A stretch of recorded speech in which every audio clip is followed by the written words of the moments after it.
ଆମ୍ବୁଲ ଭାସମାନ କଞ୍ଚାମରିଚ ଦୃଶ୍ୟମାନ ବାସନା କମ୍ପମାନ।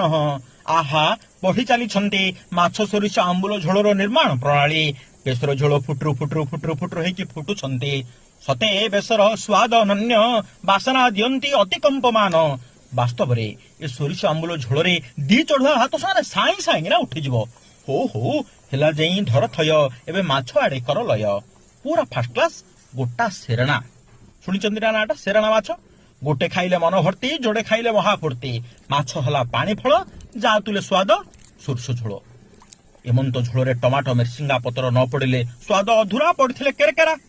ପଡିଛନ୍ତି ବୋଲି ହିଁ ତ ଆପଣ এই ସୋରିଷ ଝୋଳ ଏବଂ ମାଛ ସହିତ ତାଙ୍କର ସାମ୍ପୁଲ ଟିକେ ଟିକେ ମଝିରେ ଦେଖିପାରୁଛନ୍ତି।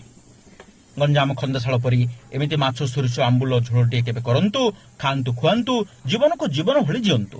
ଆଉ ଆଜିର ଅଧ୍ୟାୟ କେମିତି ଲାଗିଲା ସେଇଟା ବତେଇବା ପାଇଁ ଜମା ନ ଭୁଲନ୍ତୁ।